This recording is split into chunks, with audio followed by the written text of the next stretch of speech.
Hi, everyone. Welcome to Talking Tech with Creative Podcast. My name is Stella Oni. We look at the intersection of creativity, technology, and culture, and always have very interesting guests.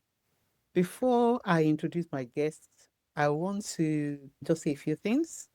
So, one of them is if you are new to the podcast, go back and check the old interviews. There's some really interesting interviews, and I've looked at different industries. I've looked at finance, film, real estate, believe it or not. I've looked at areas in Saudi Arabia, strategies from Saudi Arabia, and so many. I've looked at luxury industry. So I've looked at experts in those areas and just always looking at that intersection of creativity and culture and technology.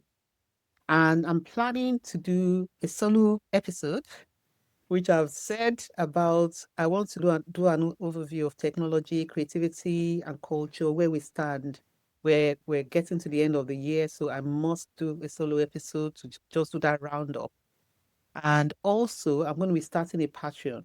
The reason I'm starting a Patreon is I feel that I've like learned know a lot. I'm quite experienced because of my technology background and my creative background. And I feel that there's ways that creatives, solopreneurs, and SMEs can actually save on time with technology and guiding people through that. So the Patreon is going to be a teaching thing because I've got my teaching background. So I'll be doing lots of tutorials. I'll tell you more about it as I go on because I've been talking about Patreon for a while, but I've not implemented it. So that'll be going on. Now, if you're watching this depending on where you're watching it, if you're watching it as a podcast, then follow whichever platform that you're watching it for. Try and follow and give us a review. And if you're watching on YouTube, subscribe because I'm still looking for more people to subscribe. Subscribe. Yeah. So now I am going to introduce our guest today, Dr. Kadija George Sesay. She is a literary activist. She's a publisher. She's a poet. She's a scholar whose work spans decades and continents. I'm going to tell you a little bit about her. And Kadi happens to be a friend of mine. So I call her Kadi. So you hear me call her Kadi. She's my friend. But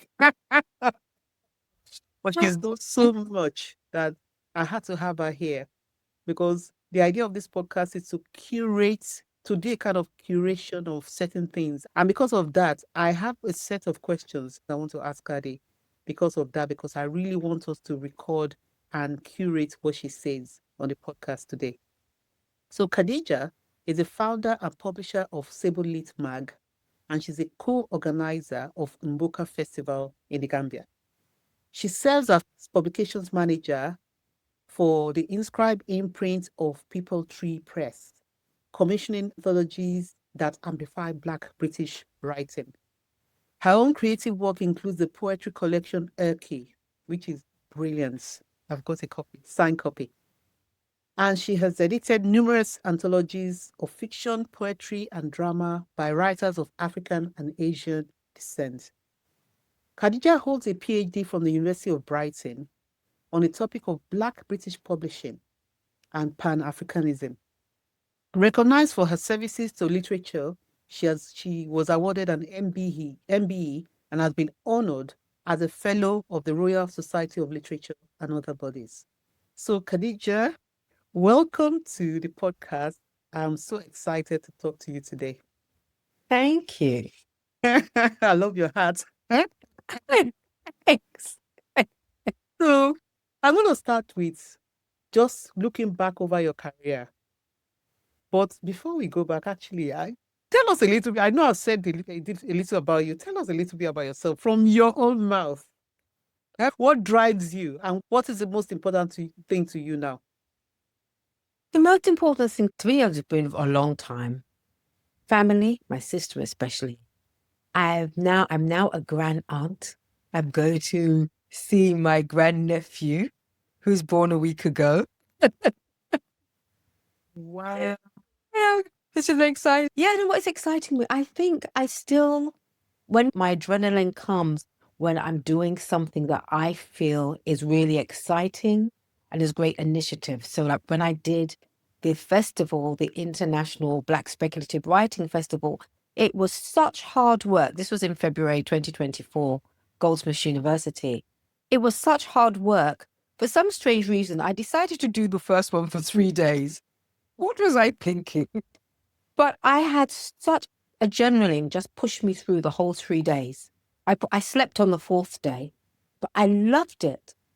And I realized I still love doing those kind of things, just bringing writers together, the writers themselves coming together, because we hadn't had a full blown out meeting of speculative fiction writers. It's really great that Irenison Okoji, she has also a season of Black speculative writing events. And then I had a festival that was intense over a few days. She spread hers over a few months. But again, we work together on things. We promote each other's things and everything so that people knew we were working together, not like it was any kind of competition because we're doing similar kind of thing. But it's such adrenaline. And I really enjoyed it, and people really enjoyed it, and people still kind of, when is the next one? I don't know yet. Next one. It's going to be soon. It's going to be, yeah, I'm going to say that now. It's going to be soon, but it's good to build up to these things. So in September 2026, there's going to be a stream of speculative writing in the African Studies Association conference, which I am going to co-host. As those kind of things, you then start building up to the next one. And it was really great because somebody came to that festival. She was a scientist, but she also loved speculative writing. And she put the two together. Okay, let's have African speculative writing as part of stem cell policy. Oh, that's interesting. Can you imagine? Wow. Can you imagine? I got so excited with that. Bringing literature together with science like that and making it part of policy objectives blew my mind. And she's now traveling all over the place. She's just gone to the Ake Festival. Oh, wow. To go and do a workshop on it and also make it part of. So I'm also now part of that in a sense. And so there's games, and she's developing games with it and making sure the stories are heard from the position of using them as policy in research. I love that kind of stuff. It embeds it as well. Exactly. That's the perfect word. It embeds it. Yes. Yes. Yeah. So that was a good answer. When you go back over your career, what was the first experience that first moved you towards documenting and protecting Black writing? It's funny when you use the word career. I don't know if I actually call it a career. It's just my life. Some people get to a certain point in their life and they change their career. I just never did. I just kept doing more of the same, but doing more. So I did go to do a PhD later on in life, but still it's in the same kind of field that I was doing. So not really one moment or experience. But I do feel like the PhD for me, again, that word embed, it really embedded things. It really concretized things in a way I hadn't thought of before. It's almost like I could see everything that I'd done before come together at that point to say, this is what it was about. I was like doing journalism before, so I was used to doing research. I was not used to doing research or knew about research to that depth in that way. So it changed my whole mind. It changed my whole process. So yeah, my perspective around research and what it is and how to use it effectively. And I fell in love with being a researcher. So even though I like teaching, I do teaching, I thought, I'm going to teach, I want to be a researcher. I love it. Again, it's that whole adrenaline thing, getting excited. And I think for me, another thing was Sable. That's another adrenaline thing for me. In terms of starting Sable in 2001, I think the first issue came out. It was, again, bringing Black writers together globally. We keep changing terms of what we're calling each other and calling ourselves globally. But it was so exciting to bring them together in a magazine. And a significant change there for me was me going to Cuba and just thinking like, Black Cubans are so very much, it's so much part of our life, so much part of the diaspora as well. that because it's not so always easy to go to, gets left out. And it just made me feel like how I need to make sure the inclusivity. And that's why in terms of my thesis, in terms of the Pan-African aspect, which is really important because it's the Pan-Africanism. Yeah. I'm happy you included Pan because for some reason, I thought it was just Black British. I didn't know you actually added Pan-African. Yes. So even though the thesis was Black British publishers and Yeah. Pan-Africanism, because they were all really very much Pan-Africanist, even if they didn't use that term. Yeah. So then when it gets published, we're taking out British bit and just having Black publishers and Pan-Africanism. So I'm actually having to do a little bit more research to do another chapter to bring them together a bit better. But yeah, it was essential because as I looked and read more and listened more, well, there's Pan-Africanism running all the way through our publishers, our radical publishers, the work that they're doing, the activism work that they're doing. But they weren't necessarily using that term, but that's exactly what it was. Can you tell? Sorry, finish.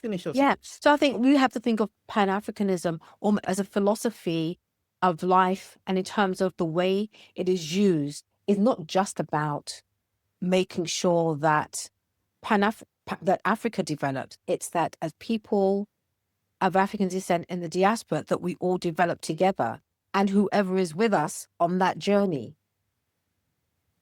I like that, but this is where we're going to meander because I did say I tried to stick to question, but I have to follow the track. So when you talk about a journey, what is it at the end of this Pan-Africanism? Because I wanted you to just explain a little bit about what you mean by Pan-Africanism and the movement. Okay, for me, I think I do what Professor Hakim did, fantastic book out about Pan-Africanism, a history, which is what it is. And because there's so many definitions of it. And so you've got to, again, that journey is being comfortable with your own definition, almost, because your own definition is the one that you have to talk about to say this, like you say, this is what Pan-Africanism is for you. And he describes it as Pan-Africanism being rivers, or I hope I'm quoting him properly here, but it's almost rivers and streams, and they meander and they go in waves. It goes in waves. And sometimes Pan-Africanism is really strong in the world, and then sometimes it abates, but it's always there, and it comes and it works differently, and sometimes it's a stream. So it's different at different times. But what for me is continuous about it, I do the way that Walter Rodney presented it. He didn't present it with one particular definition, but you could tell that the way he sees Pan-Africanism is the fact that a lot of it is in terms of equality and unity of people. He came from Guyana, and in a lot of Caribbean, like Guyana's more country, like Guyana and like Trinidad, people of African and Asian descent, there's almost 50% of the country. So you cannot achieve any kind of peace if you're going to divide people. You can't. And if you're in an island like that, where the people from different ethnic backgrounds, it's almost equal, it's always going to be, if you divide it, it will never come together. It will never be peaceful. It will never be successful. You have to bring everybody together as it is. And I think like with Walter Rodney, the way you could see him put it into practice, a lot of people don't realize that he wrote children's books. That was another part of his career. And he did 3 children's books, 3 different protagonists, one of African descent, one of Asian descent, one of Chinese descent, to teach the children, all of these are your peers. You've got to grow together. And which is also something we have to learn as adults, because a lot of adults don't want to do that. And we have to. We have to really think about, yes, we also have to have leaders, but when we're talking about our people on the ground, how do we come together? How are we successful? We've got to really think really carefully about that. How do we move forward in strength? Are we going to move forward in strength just being divided? Hardly. So is it more about how you get your voice heard? Or you don't think that's Part of it. how you get heard? It's how you get heard, but it's how you get heard. How to hear you and hear you in a way that they know that you are fighting for them, but you're fighting equally for everybody who moves together in strength. I don't know if that clarifies that. So it's not bringing the strands together, isn't it? So how do you think your personal background and early influences, how do you think shaped your mission to champion, to be the champion that you are now? What shaped? Yeah. So how do you think your personal background and early influences shape your mission? So you're a champion of, you've got a cultural kind of like movements, Yeah. champion of that. What was your background that made you, or your influences that made you follow this route? I This, think, because it's a curiosity as well for you. You're still yeah. full brain, isn't it? Yeah. I Yeah. think one of the things for me was I was lucky I went to a grammar school, but they didn't, at the end of the day, they weren't really pushing the black girls. It's, oh, you're all going to be secretaries. That's fine. Something like that. Not many of us going to university. And I wanted to go to university. I wanted to learn more about my culture. I didn't even know where to start. So I thought, okay, let me do something at university. And it was just frustrating. I couldn't find anywhere to do African and Caribbean literature. Then I found Kent University, because I had to do it all myself, because the teachers at school, even though they were used to the girls going to university, they weren't used to black girls going to university, because there were hardly any black girls in the school.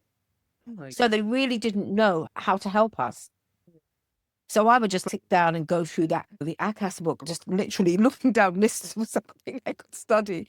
And it was really frustrating not being able to find anything around black literature. There was at Canterbury University in Kent, there was African Caribbean literature. One year they did it in English and then they would alternate in French. So I applied for that. Unfortunately, I didn't get in. And I would go, but you have,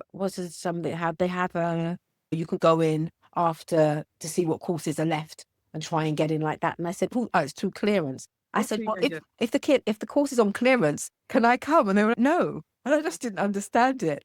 I ended up at Birmingham University. Birmingham did not do literature at that time. They said to me, do anthropology. And I thought to myself, I didn't say I wanted to do anthropology. I said I wanted to do literature. I just didn't get it. So I really had to fight my way through in terms of doing things. In some ways, I'm glad I did the course at Birmingham University. It was West African studies. So I did learn a lot about my culture and everything then. But I still always kept thinking I wanted more, I needed more. British universities in the 80s, they weren't kind to black people, especially black British people. It was, in some ways, it's a little bit different for international students because they were doing master's programs and PhDs and mainly engineers and everything. They weren't studying literature. It was like engineers, and they were on a different level, but they were still not always treated that well. And so I found it really frustrating. So I was always then just trying to strive to find, how do I find out more about my culture? And many of our parents who came over as migrants say, well, it was more about the professions. And that is me in the arts. It's more the profession. We didn't, I got caught in that. Yeah. And as kids, and when you're West African children, a lot of us born in the UK were then had foster parents. So we really had a lot of culture. And I was just struggling to find it in whichever way I could. Yeah. And I did some writing. I was lucky I had a teacher at school who, this was in secondary school, an English teacher from America, and she thought my writing was quite good. So that spurred me on. But in those days, again, there was no creative writing degrees. There's never even thought of a creative writing degree. You didn't do it. I thought you could do English literature and English language at university. No. What are you talking about? And English literature was things like Shakespeare and the war poets. And so it's a struggle, but I felt that it's there and I'm going to find it. And and I think because my parents, they were very, even though they could only guide us so far because they didn't know a lot about what was going on either, they let me explore what I wanted to explore. I can't remember my dad ever saying to me, I think he might have said at one stage, you're going to be a doctor, but realized maybe I wasn't Dr. Material. But it wasn't a big thing in terms of it being, having to do another. And I think they actually was relying more on my sister, who was much more intelligent than me, to be the brains of the family. But they could see that I enjoyed writing. What for them was important, that I enjoyed writing and reading. And when we first went back to Sierra Leone, and I was about 11 or 12, my uncle gave me Things Fall Apart, Chinua Achebe. I was so excited. Oh Yeah. my God, because I enjoyed reading so much. And I was reading when I was 7, I was reading Jane Austen and things like that. That's what I thought reading was about. And then to be given a book and it's a Black person who wrote it. Oh my God. It opens up your world. Yeah, that's what happened to me. Very exciting. Yeah. I don't remember now if I answered your question properly. Sorry. No, I'm sure. I think you did. Because you talked about influence that shaped you. So that's what brought you to Yeah. now, like, championing Black people Yeah. right there. Yeah. So, Yeah. And other so writers like Buchiam discovering that book in the library. Yeah. very Yeah. for you. So you've edited anthologies, curated archives, mentored writers, and built institutions. Yeah. Yes. So when you look at your full body of work, what threads connect everything you've done? You've done different Mm, things. What do mm, you think is the thread, the connector? I know you said, actually, you answered part of the question when you talked about the PhD, because yes. you said that the PhD kind of almost connected everything and cemented everything you've done.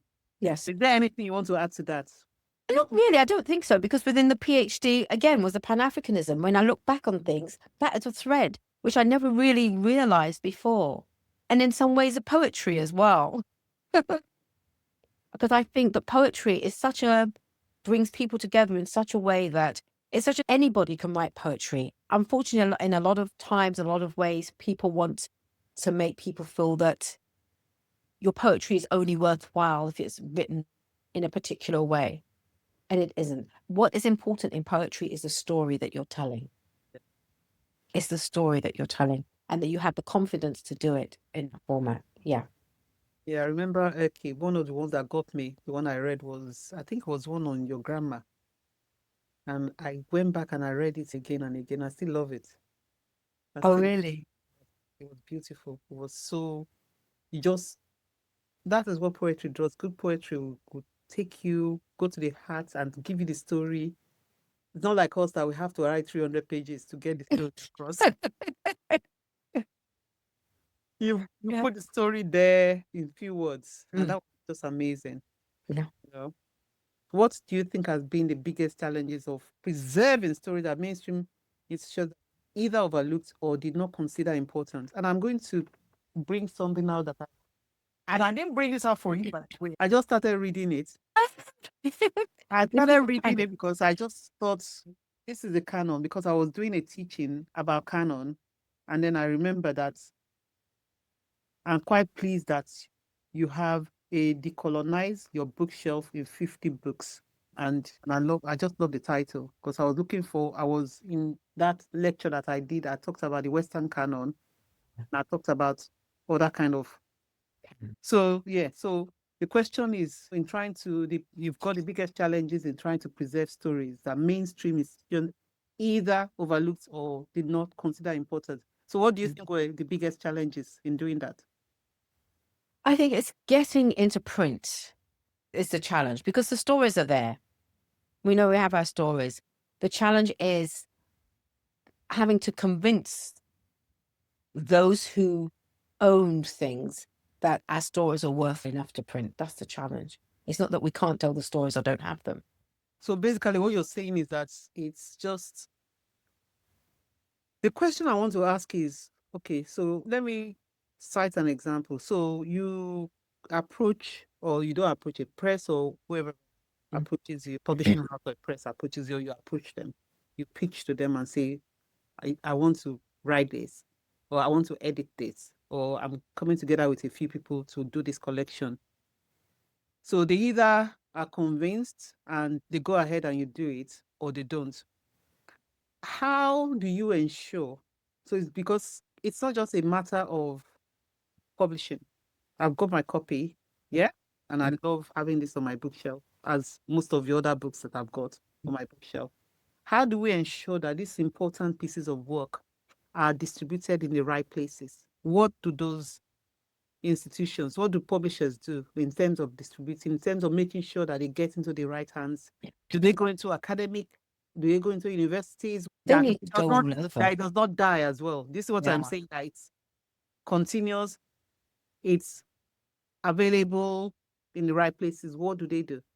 This is why I think independent press is very important, because independent press, especially if you're thinking independent black press, they think what is important, yes, for as readership, but what, especially radical press, what is important for our people to read? Because then they spread the word. They spread the word, they spread the book. And that's what is important, is spreading the book. That's where technology now is become more and more useful and whatever, is that you can have it online in different formats and you can spread it in different ways. And we shouldn't just rely on the institutions to do it, because they don't always know and won't always do it where we feel it needs to go. We know where our people read it. This is why the radical publishers, they would take their books with them and they would sell them wherever they go, because it's not, because it's not always easy to do it, because a lot of the bookshops don't get it. They've got issues of space, they've got issues of whatever. They're not always going to take it, but that doesn't mean to say we shouldn't produce it. We've got to have our distribution is one of the most difficult things. So we've got to, in some ways, have our own distribution networks to do that. It's not easy. Just doing the book, like you say, just doing the book itself. That's just the first step. How do we get it out there? And having it in different formats really does help. But we've also just got to be vigilant to say that we're not just going to rely. You can't think, for example, if you're with a major press and they publish your book, that it's all over and that everything's going to be okay. You've got to take it to the people yourself. But when you say take it to the people, if the book is a kind of an academic book, so it's not something that somebody would just go out and buy unless you have specific interest, then how would it not then be better for it to be where those people can get it? Because this is not like a general, like commercial fiction or anything like that. This is more specific. It is, which one of the things that the academic publishers are doing more of now are publishing the separate chapters as well, so that people can access just a chapter.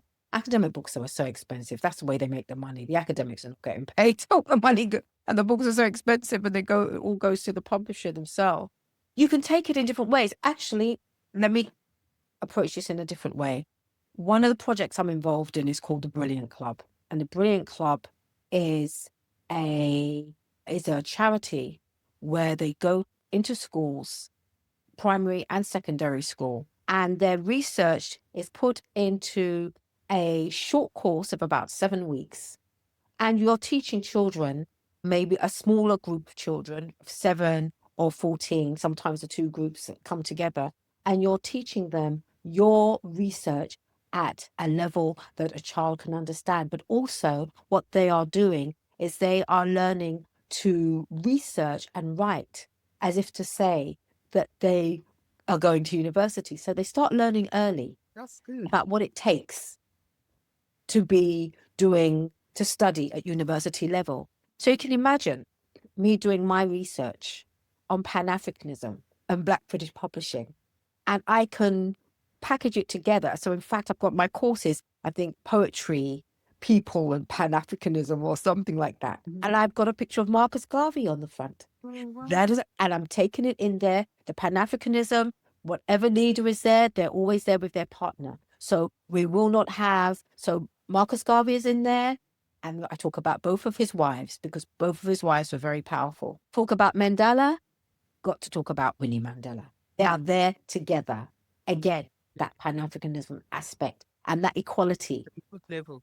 Yes. And the kids love it and they get it. They get it. And it's almost not having to teach them in a way. So you're teaching them from this perspective in a different kind of way. So for me, like some of the problems we're having in UK is like having Black history on the curriculum. This is another way of doing it in a sense. And those kids, if they enjoy it and they love it, they're taking it out and talking to their friends about it. They're experiencing it within the class. And the kids are from very different backgrounds. So I might be talking about Africa and Pan-Africanism, but then I will have, for example, one child will be telling me, oh, my grandmother's from South Africa. She was so excited we were learning about Nelson Mandela. I'll have another child who's from China. or administration of China is to say, okay, so I've thought about this Pan-Africanism and this is the way we would think about it in our culture. That's exactly what you need to do. Fantastic. You see what I'm saying? Wow. So that is how. So for me, if I'm not teaching adults in a university, I don't mind. I am teaching these kids, and these are the kids who are going to be changing. Yes. And you know something? I'm going to segue a little bit as well, because there's all these figures that come out of the fact that there's now less books on underrepresented groups. Young children's books are much less being published now. So in a few years ago, there was all after COVID and all that, after 2020, there was this kind of renaissance where lots of books were being published for that kind of had a representation, very good representation of other represented voices. And now I say that has actually drastically gone down in the UK. So imagine this is what you're doing. It just even makes it more important, because if you don't have those books of representation, then they must have other things going on. And the more the merrier, the more the better, really. Absolutely. The whole thing around Black Lives Matter, the moment's gone for some people, for some organizations. So I totally understand when you're saying that there's less happening. I think there's less happening in the mainstream, but people are picking it up. There's so much more self-published work going on at the moment. So if you go to the Black Book Fair, you'll see there's so many. That was amazing. Such a big range. And I just taken my nieces to a lovely book reading by his well-known actor called Patterson Joseph. And he has written this book, 10 Children Who Changed the World.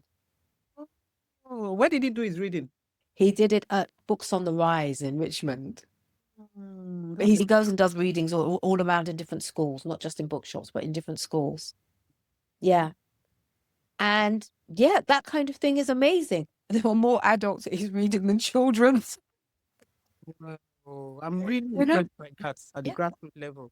Exactly. So he read about, oh gosh, I even forgotten in my head now, but a lot of them are children, but it's before slavery times, to show how they got through that. They changed the world, how they got through that and how they were able to progress. So one of them was about Equiano's son and what he became. And Equiano's son actually published his father's 5th edition of his father's book. Things like that, the goddaughters of Queen Victoria, etc., and things like that. Yeah. So actually, that kind of segues into my question on community, because we're talking about community now. So one of those questions I asked was sharing moments of collaborations, which is this brilliant. It's a brilliant club, you called it. The Brilliant Club, yes. The Brilliant Club, yeah. So that's part of your collaboration. And then in terms of community, what it means in terms of preserving Black stories and how important is collective memory. So maybe if you use the context of the Black Book Festival in terms of doing that, what do you think about community in that sense? Oh, they're really important for writers and for learning. At the end of the day, writers love going to these things. We're meeting each other. We're networking. It's almost like we're planning the next festival. We're just planning being with each other and sharing with each other, which is important. But you also mentioned collective memory, which is a big thing for me, because I'm actually doing my research, extending my research that I'm doing around print networks on public collective memory. Because as collective memory, because we don't always remember things exactly as they were. We don't. But when you bring people together, and as my good friend, you came to the one I did a few years ago, when you bring people together and you listen to first of all, you're listening to some of the main stories, then the audience are then there to say, I was there. This also happened. This also happened. Let me just make a correction here. So you allow the audience to also be just as important as the people you're interviewing, because this is collective memory and they will remember some things, or some things might have occurred to them that we didn't even know at the time. But bringing it in to that part of our history reminds us it's essential.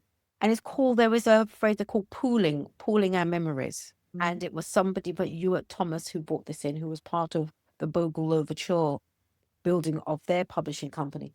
It's really essential. And that's what I'm trying to do some more of as well, is doing some more collective memory making, which we can do. And in some ways, maybe that's something we could maybe try at one of the book fairs, is almost create a space to do that. Because like when I did the event where we brought people in for those publishers to talk a few years ago. People hadn't seen each other for 20 years.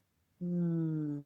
And so you're here and you're still doing this and you're still doing that. And what was exciting when we collaborated and we put together those Black magazines in the 80s and 90s, what was really exciting was the very way that people, most of us were doing it almost for free because we were so excited that there was a Black magazine. But also people were working across magazines.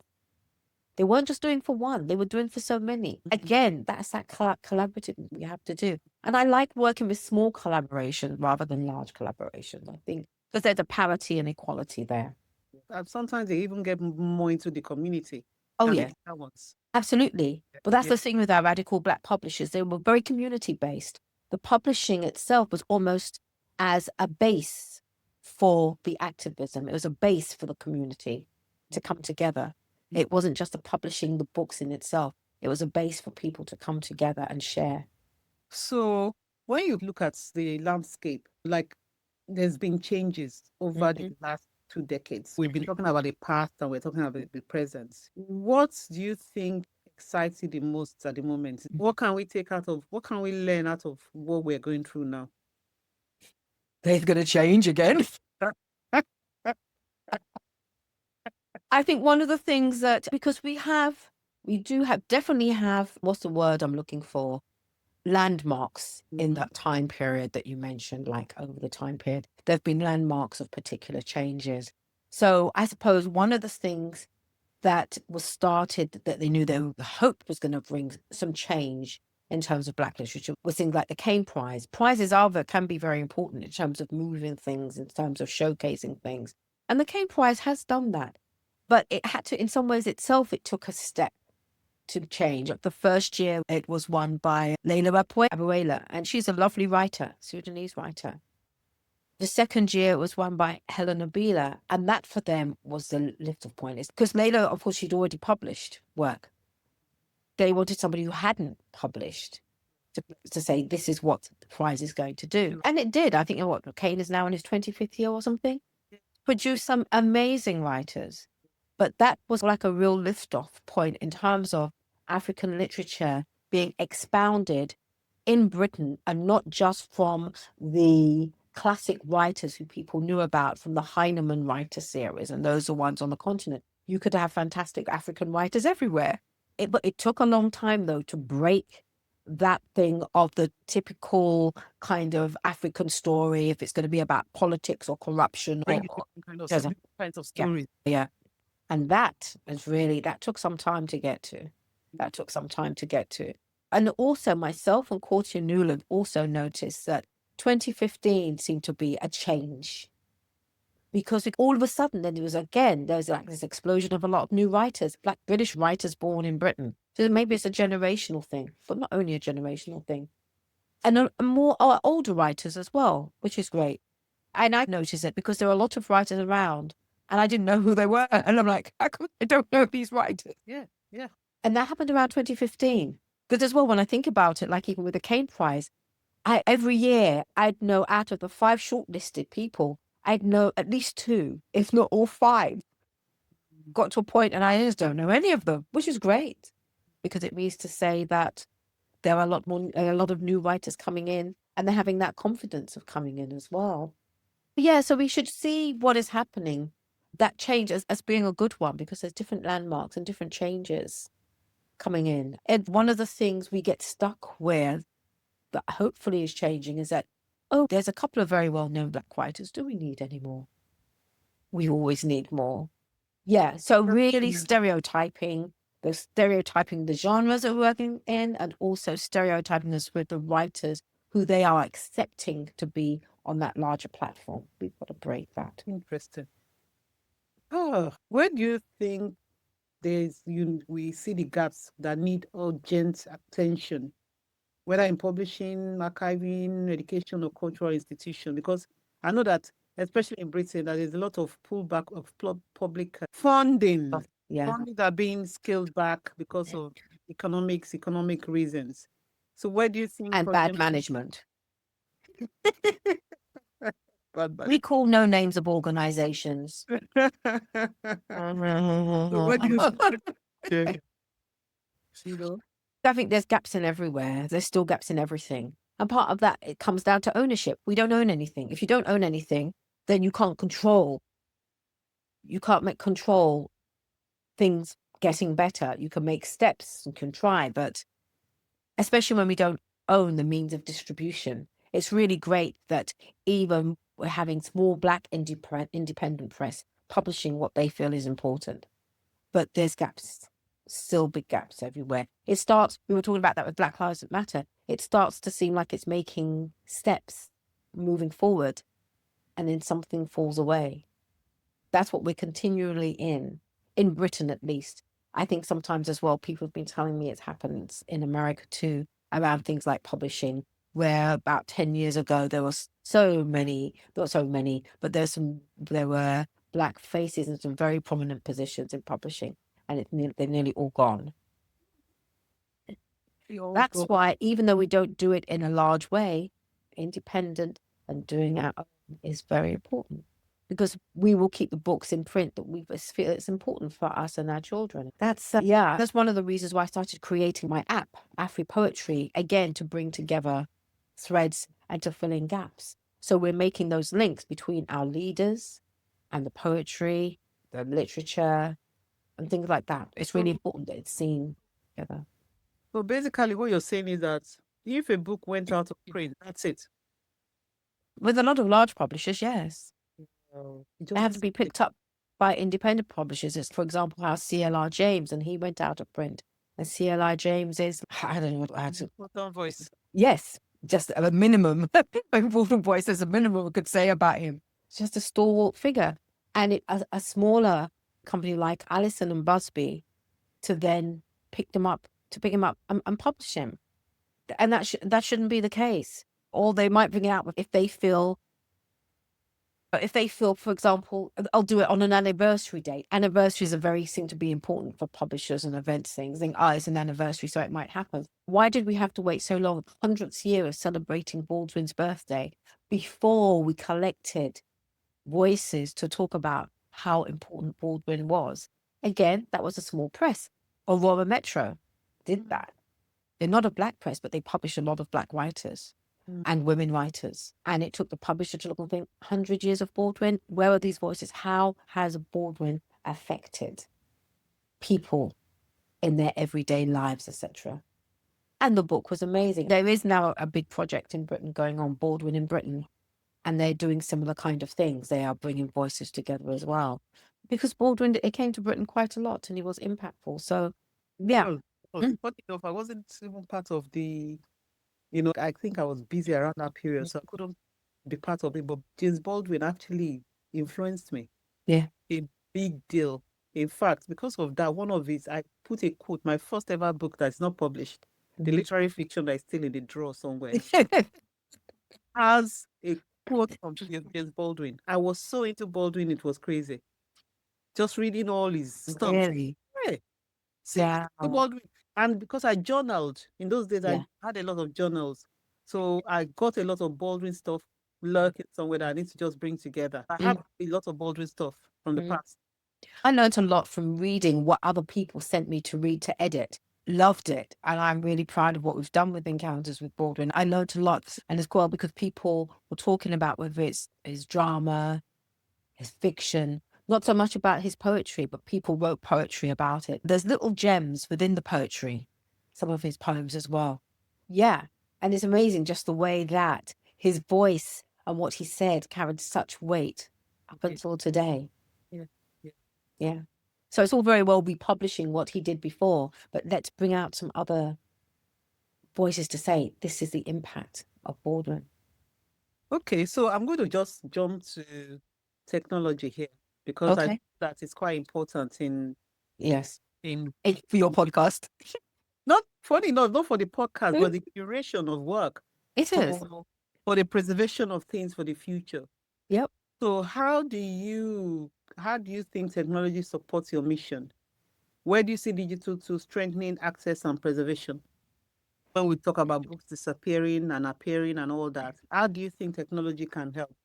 Do you think, for me, I have this big idea of having a platform But platforms still can disappear as well. I mean, we talked about some of the, I didn't talk about it. I wrote the afterword for this book called Imprint Africa, Conversations with African Women Publishers, that came out recently and published by African women in Africa, their publishing companies. Mm. And we talked about this, especially with the Brittle paper, because they were the only online publisher there, and talked about the importance of archiving and the importance of publishing online, which it is very important. And Brittle paper have shown how important it is and how you can still have these conversations because of this work that is online. But like you say, the platform may not last. Not only may it not last, those who own the platforms now, again, it's control.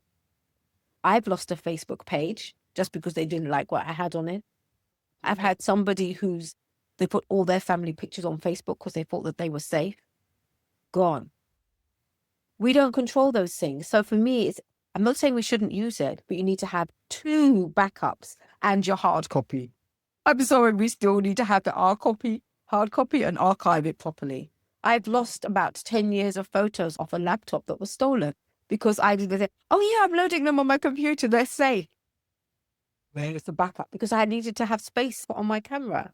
Mm. And for some reason, I don't think we're using the little disc thing so much. We lose so many things. I know people who've thrown away things. We just don't have the space to keep them. Floppy disks. How do we get things off a floppy disk as well? We put stuff on all of those things. We have no way. You can get things off floppy disks. You can. Okay. You're I taking. was able to get one of my story. I wrote a story Yeah. a while back, and it was stuck on a floppy disk. And I had a hard copy of the story. I was so happy when I found this story. I read it and I thought, oh my God, this story is still a good story. I wrote it over 20 years ago. Yeah. This is still a good story. I don't know. I placed it somewhere and I could not find the hard copy. I searched everywhere, could not find the hard copy. But I remembered I was on a floppy disk. And you got it off. So I went on Amazon and I bought a floppy disk. It was just like very cheap. And they extracted it for me.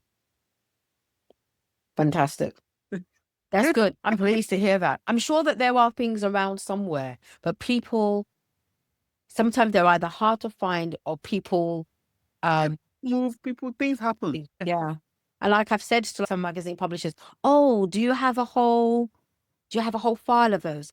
No, I put it somewhere and it's gone. We lose both hard copies and things online.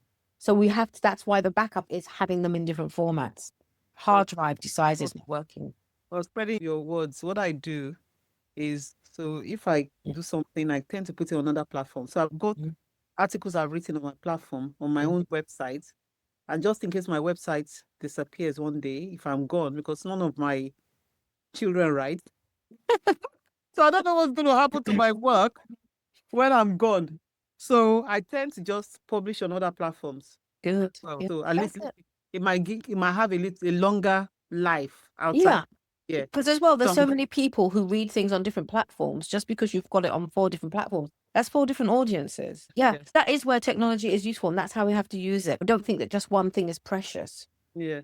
And don't think that just because one has how many million people use it, that's the best one. And it's funny because for me, when Sable kind of stopped when I was doing my PhD and I was going to have to get some other editors. And every time I thought about what platform, what is the next step for Sable, where should it be? Every time I thought about it and was making some decisions about how to move with it, the platforms changed or more platforms came in. So I had to step back again and think, okay, something new has come up.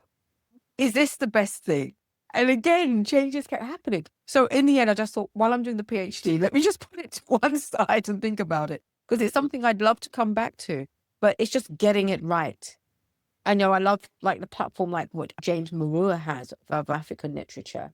That itself isn't like a platform for publishing work, but it's got so much information on it. Platforms like that are very important as well. And I think, again, it's one of those things we're not thinking you're just using one platform and not using another one, or one platform is better than another one. They all have their uses, they all have their audiences, and that's how we have to spread ourselves. Yeah, I think my advice to people is try and purpose your work for multiple platforms. So don't rely just on your website. So anything on my website, most of it is on other platforms as well. Absolutely. And have things like, as I like things like Medium and things like that, I think are really good. So Yeah. I've got most of my work on Medium. Yeah. Anything I publish on there, I put on Medium because Medium has a reach. And Yeah. I have my one piece on Medium. And I keep thinking I'm gonna write some more, I'm gonna put some more things on there, but yeah, I'll get to it. no, I was just writing all this. I used to do this African Britishness. Yeah. So I had a platform that belonged to Ariana Huffington. She used to, I've forgotten, the Huffington, she was the one that was doing the Huffington Post. She was founder of Huffington Post, and then she moved on to a platform called Tribe Global. Yeah, Okay. so Tribe Global is about health and well-being and wellness and whatnot. And she's doing an excellent job. She's been around for a while now, and she's still doing it very well. She's rolling with the times. But the funniest thing is that I heard her on the podcast somewhere, and then I wrote to her. And I said that I really enjoyed listening to her on the podcast and I can't remember what I said. And she said, "Oh, why don't you write on my platform?" I said, "But do you know that what I write is cultural theme? I don't know how it's going to fit within your platform." She said they would do it. And they did. So I started writing on that platform. Yeah, my cultural article on African Yeah. business Yeah. on that platform. And it's still Okay. there. So what they've done is that they've moved on from that part of it, but it's still archived. If you look long enough You'll down find on it. Google, you'll Yep. find. Yeah. Yeah. So that actually goes into my question about how you preserve story that never made it into books, institutions, or formal archives. Yeah. Yeah. Spread your words. And I think people have got to not be shy and do it as well. I mean, for me, it's also, we have our elders are here we have to encourage them to tell the stories. Don't let their stories go because they have such a holders of our history. And I think we can do it in small ways, even if it's just on our phone. I use my phone for so many things. My shopping list, my recording conversations, recording this, recording that. And that is another way we can preserve it. That's another way we have to keep things on our phone, and we can always send it to our computers as well. But the stories of our elders shouldn't be lost, and just encourage them just to have a conversation. Do it in a way that it's a conversation. Not can I record you or can I interview you? Can we have this? It's like, can we have this conversation? Because they've got a lot of worldly knowledge to share with us. Okay, yeah, like what you were saying about preserving stories from for our elders.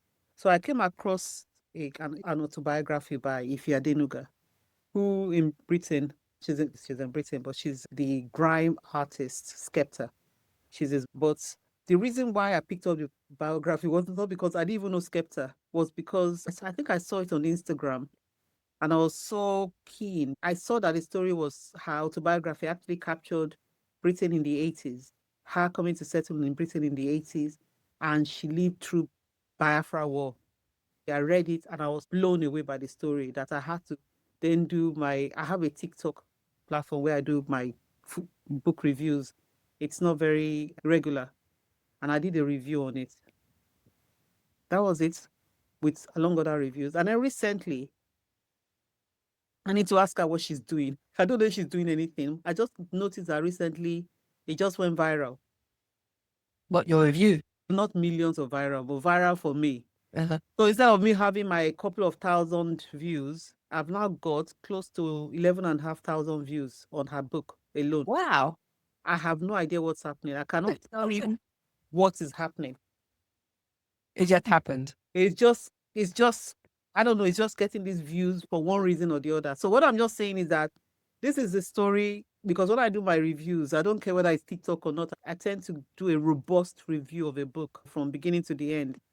So I don't know what it is about that story that seems to be taking off. I need to contact her and find out what's happening. I've not had time.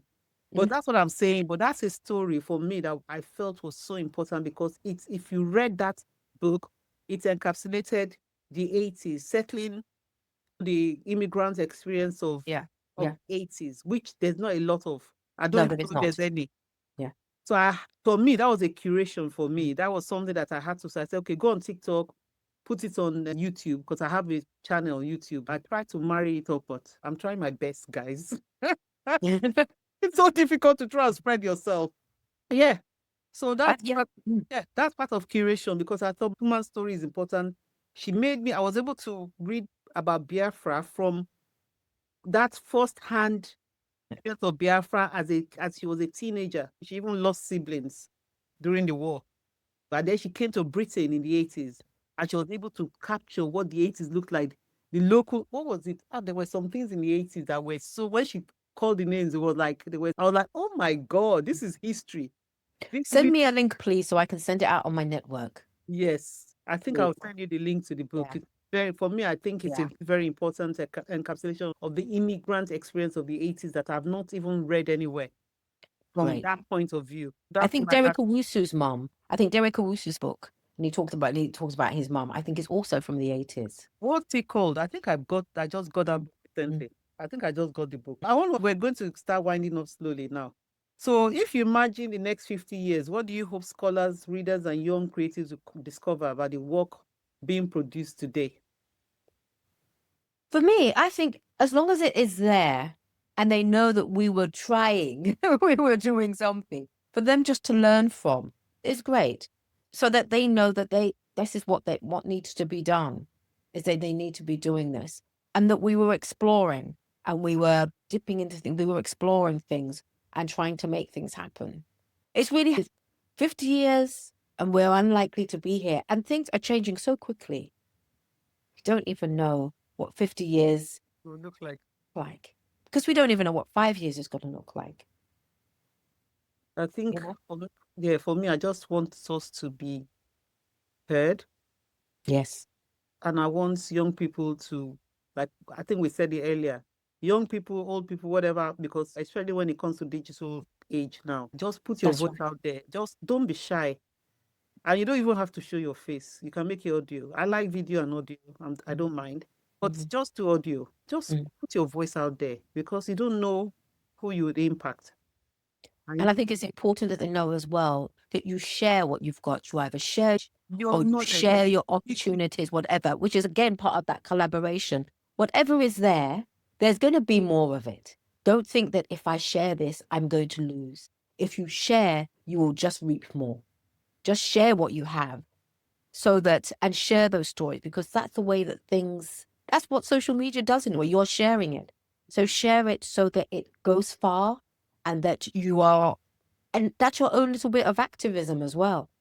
And that's why, even though on my network, and I'm saying I'm sharing things on my network, I've got less than 200 people I mail out to. But these people, My God, most of that them thing are sharers. it's There, going there are out. sharers and they are global.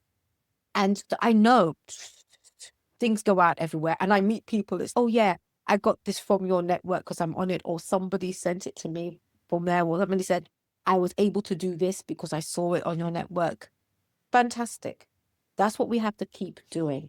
We have to keep sharing. And I hope that's one thing that they do learn. If they do look and see what were the things that were successful, what were the things that went forward, were the things where people worked together and shared with each other, that's the strongest thing and the most important thing. Yeah, I actually really believe that. It's like us sharing what we have had over these past how many years. And it's been sharing. Yeah, we have. Yeah.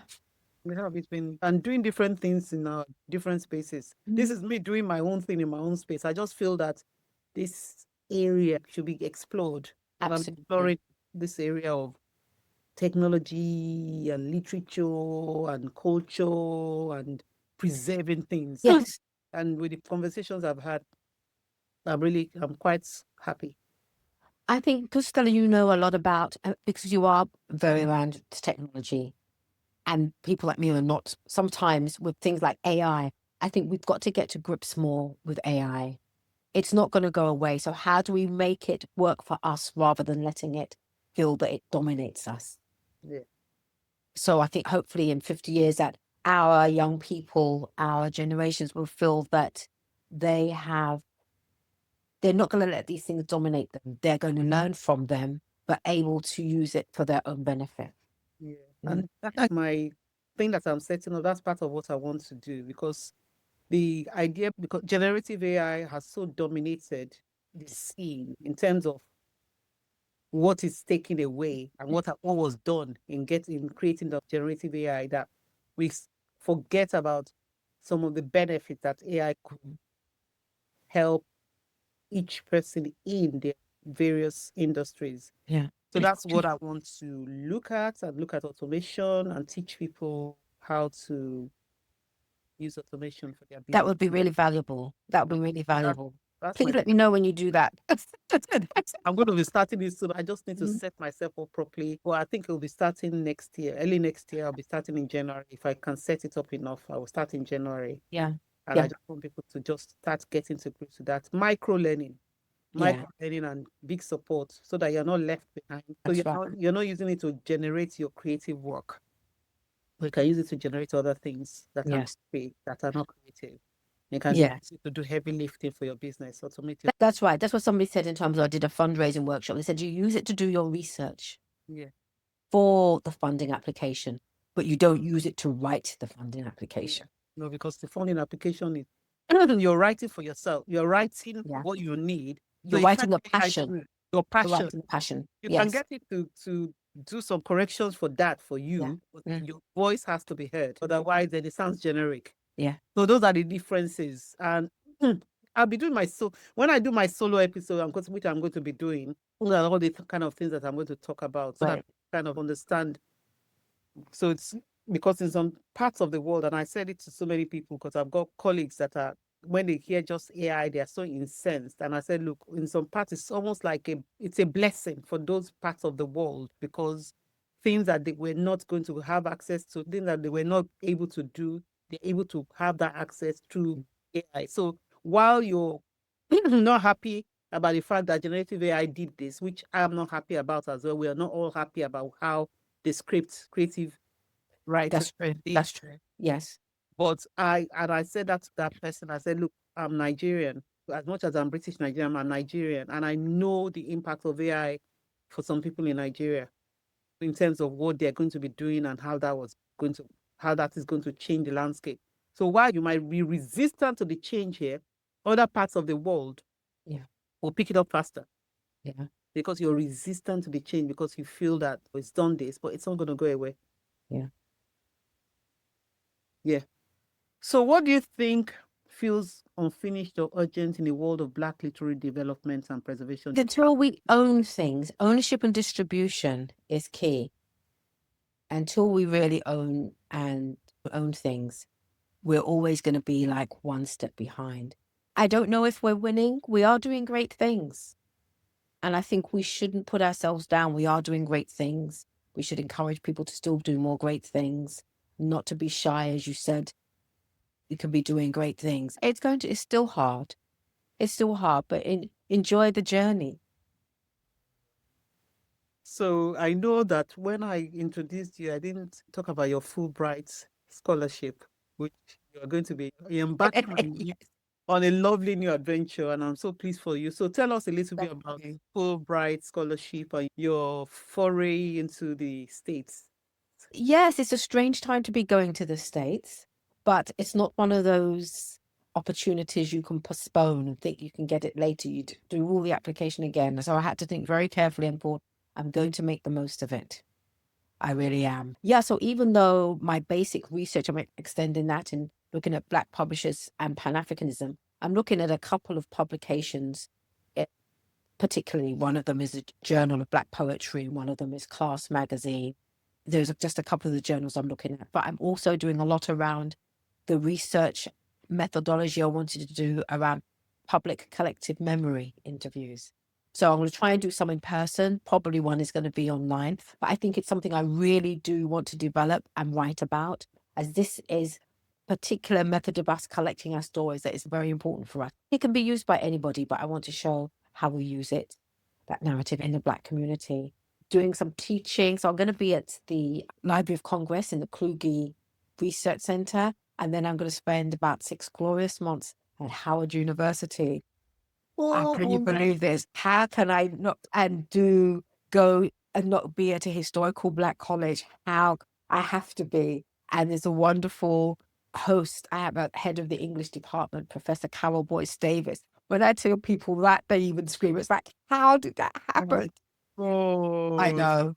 But I've also been writing to other people saying, I'm here. If you want me to come, I could come and do some things. Spelman College sent me a lovely email saying, we've got this going on, we've got this going on, we've got this going on. How does this sound? How does this sound? I'm going, it all sounds good. exciting, exciting. I know. I'm so excited. I'm so excited. And I love DC because it's such a rich mix of culture and politics. Lots of African writers there. It's going to be splendid. And it will be something that we don't have in Britain. It's something we don't have in Britain. They've got a whole rich Yes. tree and many Yes. things that you're going to just dive into. Absolutely. Absolutely. And Ethelbert Miller is there who has the key. I think he has the key to the city. He's like the poet laureate for Washington, D.C. He's a good friend of mine and he is wonderful. Just takes me everywhere, meeting people. He's a great connector. So just meeting amazing people who are at Howard at the moment. They've got fantastic Tennessee coats is there. Oh, sorry, I can't believe it. I'm coming to see you the way you're going now. The sad thing is somebody I wanted to reconnect with, Professor Mbai Cham, a Gambian. He passed away not very long ago, and I was so hoping for us to reconnect. And yeah, he was beloved by so many people at Howard, but also in the Gambia and everywhere. Yeah, he made a lifetime career out of it. So that is sad that he will not be there. I was hoping I would be meeting him again. But even people who used to be at Howard, who, again, in terms of working, we collaborated in terms of British literature. Anna, she's no longer there, but we always meet when we were there. Because I must mention, one of the things that really helped me, again, in terms of took me and launched me into this fantastic world of Black literature globally, was Kalamu Yasalam, who's in New Orleans. And he had a network. It was like a newsletter listing. I can't remember, but an e-list called it eDrum. And so many opportunities were on there. And that's where I first saw there was this conference on Black British literature at Howard University. And what? And I arranged to take people there with Vicky Arana. And it opened up my world just seeing so much Black literature stuff going on globally. And it was through his newsletter that it happened. So I've got to give big kudos for him because it was amazing. It was amazing. Yeah. So going to Howard is like a culmination of some of that and teaching, and teaching people on Black British literature because Carol Boyce Davis is really great. She wants to really develop the whole global African literature aspect at Howard. So she said, with my experience of Black British literature, I'm going to have a great time. You will. We're pleased for you. Really, really pleased. So how do people connect with you online? How do they connect with you? They want to connect with you. At the moment, it's best through maybe LinkedIn. I think I'm on LinkedIn as Kadija Sesay. I used to use X a lot, but I've abandoned that. Don't reach out to me on X. I won't be using it. So I will be rebuilding my social media profile up a little bit more, but people can usually find me around. But yeah, if it's directly, I think at the moment LinkedIn is probably the best. We've got some contacts in the show notes. Yes, and a couple of the interview things that we did. Oh, they'll find me through you. Kadi, thank you so much for this interview. I'm so happy that I did it. We've been talking about it for a while. And I think at one point you forgot, like we talked about it. And I said, Kadi, I still want to do that interview. I still want to take a section of your brain and preserve it somewhere for as long as it can be preserved. Children of the future, if you're seeing this far into the future, you can understand what curation means. What we've done here is a kind of curation. So me and Kadi, we hope to be here for many years to come, but nobody has any idea. And I hope that you take something away from this. I hope you're encouraged that your voice is important. Be bold. Be bold. And curiosity got Kadi to where she is now. Curiosity, intelligence and curiosity. She's playing down the intelligence bit.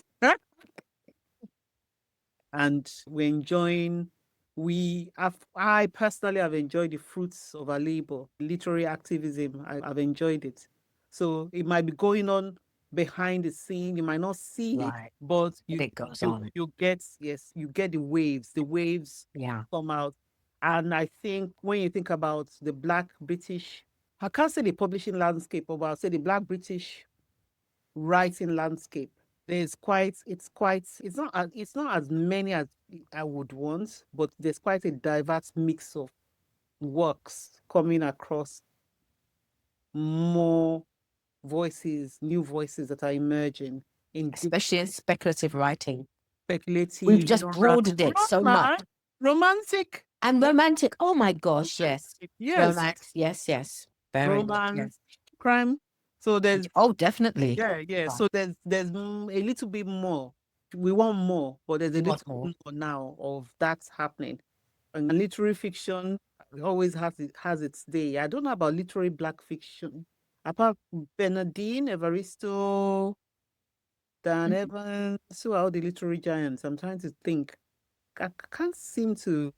Am I missing anybody? Yeah, they're all there. We've had and the late Andrea Levy. She was Daniel still a giant at the time, and her books are still there. Who else? There's some new people coming up, and they're escaping. Maybe- I can't remember Yeah, what so they're it's called. watching so not because I don't remember the old names, I'm just Mm, talking about the new ones that are coming up. But I think it's yeah. watching that space now and seeing what they do with the It's space. watching that space, and it's watching Bernadine's space, because people like Bernadine, not only is she a giant herself, she helps support others What they along do. the way. So watch who she is encouraging Yeah. there as well, because not a lot of people do that, because they almost, in some ways they don't have to, but she does.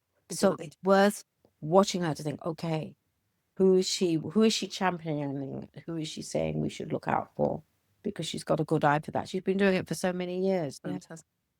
Thank you, Kadi. Thank you, Thank Stella. and have fun in the States. I will.